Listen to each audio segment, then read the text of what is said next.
Throughout history, society has been both disturbed and fascinated by the phenomenon of children committing serious crimes. While childhood is often synonymous with innocence and naivety, there are rare instances where young individuals stray far from this path, leaving indelible marks on the pages of history.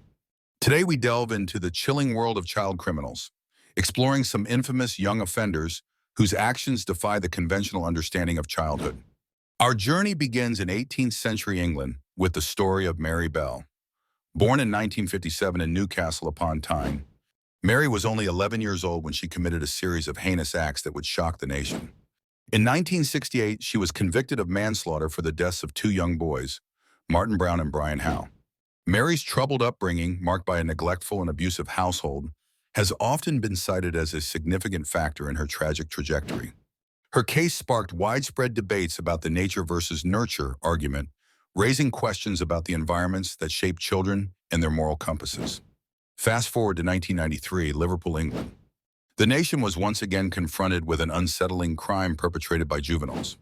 John Venables and Robert Thompson, both 10 years old, abducted and murdered 2-year-old James Bulger.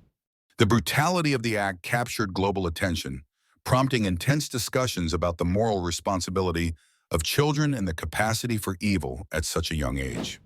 The trial and subsequent incarceration of Venables and Thompson forced legal systems worldwide to reevaluate how child criminals are viewed and treated. Crossing continents, we find ourselves in Brazil with the tragic story of Roberto Almeida. While not as widely known internationally, Roberto became a symbol of the violent conditions faced by many children in Brazil's favelas. In '91, at the age of 12, Roberto was involved in gang activities and participated in a series of violent crimes. His story highlights the complex interplay of poverty, lack of access to education, and exposure to violence, which can propel children toward criminal paths. Roberto's case is a grim reminder of the societal failures that allow such cycles of violence to persist. Venturing into the realm of the macabre, we encounter Jesse Pomeroy, who in the late 19th century became known as the Boston Boy Fiend. At just 14, Jesse was convicted of the brutal murder and mutilation of two young children. His terrifying spree began when he was only 11, targeting young boys in South Boston. The case was so sensational at the time that it led to widespread fear and panic. Jesse's lack of remorse and disturbing behavior puzzled psychologists who struggled to understand the psyche of a child capable of such atrocities. His story embodies the darkest potential of human nature, a chilling reminder of the complexities of psychological disorders. The exploration of child criminals is not complete without touching upon the case of Graham Young, dubbed the teacup poisoner. At just 14, Young began experimenting with poisons, ultimately leading to the deaths and severe illness of several individuals, including family members and coworkers. His fascination with toxicology, combined with a lack of empathy, painted a portrait of a young individual whose intelligence was eclipsed by dark intentions.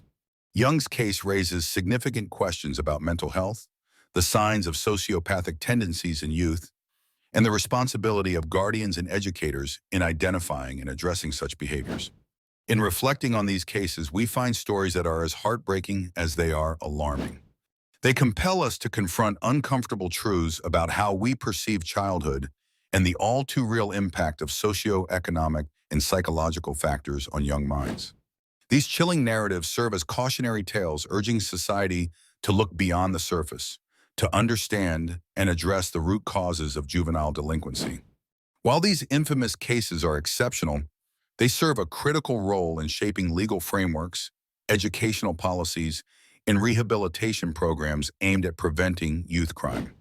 They remind us of the importance of nurturing environments, the necessity of mental health support, and the unwavering need for compassion and understanding. As we conclude, we must remember that children are inherently vulnerable and impressionable. The stories we've explored today are extreme, but not indicative of all childhoods. In acknowledging the darkness that exists within some, we are reminded of the immense potential for change, healing, and hope that lies within the human spirit. Through vigilance and empathy, we hold the power to protect and guide future generations toward brighter paths.